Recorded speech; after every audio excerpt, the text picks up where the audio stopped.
Electric cars are the future, or so we're told, because they're greener, cleaner, and hopefully cheaper. Like all new things, they have their critics. What's the truth? I'm going to find out by trying two of the newest.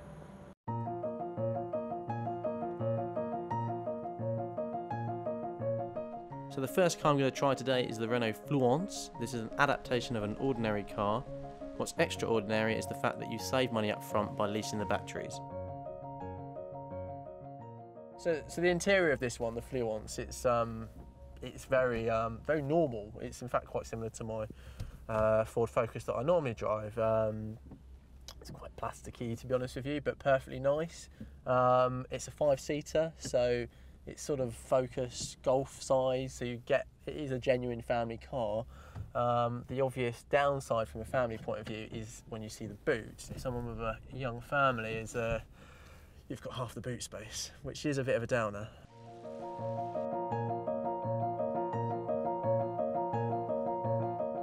One of the things people talk about, well, the critics anyway, about electric cars is this thing called range anxiety. Now, I know some of the owners of electric cars, and they're very dismissive of this. They would argue that, you know, any car you have to think about when you're going to refuel it. If you wanted to go from London to Brighton and back, you'd have to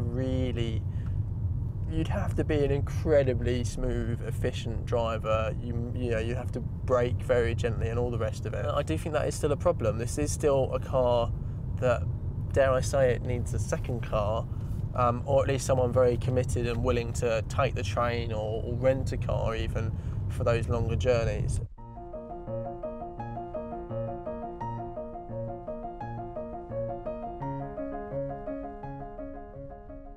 So just in front of me on the dashboard here, next to your usual speedometer, there's a little, on the left-hand side, battery indicator. But even when we've been driving just today, it has gone down noticeably.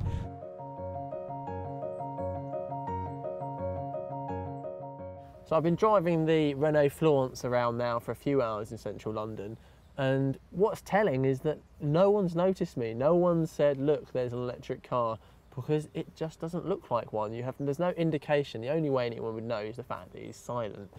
So I think that's really quite refreshing, actually, that electric cars have reached the point where we start to think of them just as, well, cars.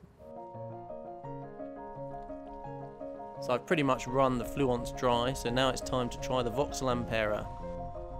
This is the electric car that will keep on going when other electric cars give up.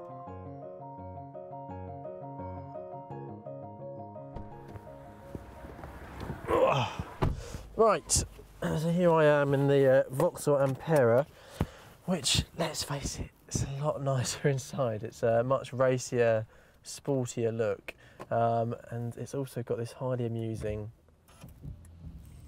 computer-style noise when it comes on. And then you stick it in drive, because these are automatic, and that's it, you're done, you're off.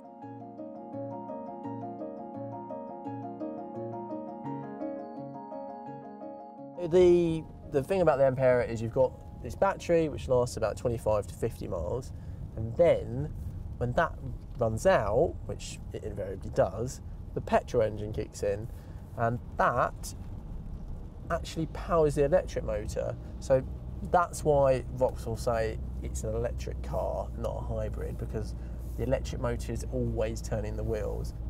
Petrol being a very good energy carrier, very dense, that will get you another 310 miles is the official range after the battery's died. So that's quite attractive.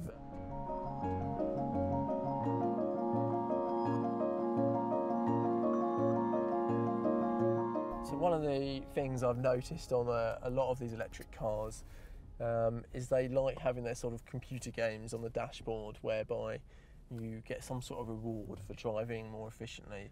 On this one, there's a little sort of thermometer. There's a little ball that you need to keep in the middle. That's the sweet spot. If you accelerate too hard, the ball goes up. If you brake too hard, the ball goes down.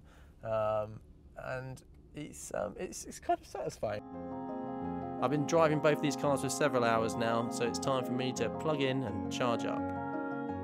We found some charging points. We're in Sainsbury's car park here. and there's 2 points, and they're part of this Source London thing. This is the London-wide charging network that Boris Johnson set up. And I've got a card, so fingers crossed, I'll scan it, and then I'll plug in, and we'll pop them up. So the Ampera still got plenty of petrol left, but I've managed to run the battery flat. So this is where the charger comes in, very straightforward. Right, so I've got my special card here, and if I just tap it there, it should say thank you very much. And there we are, we're ready to charge. And now we just need to plug it in. So he says, so I'm gonna plug that end in there. That goes in there. We've shut that so someone can't unplug it. I've got my little key fob. I'll hit my plug button. That pops open. And then all I need to do is plug that in. So the Fluence takes 8 hours to charge the full, and that's compared to around 4 odd hours for the Ampera.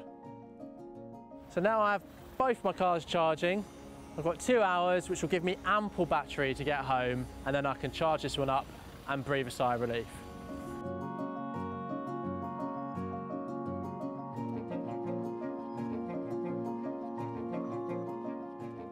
If I had to choose one of these 2 cars, personally I would pick the Renault. I say that because it entirely ditches petrol and it's fully electric. I can see though, for a lot of people, the pragmatism of the Ampera would really appeal, and the reassurance of the petrol engine would make them pick that.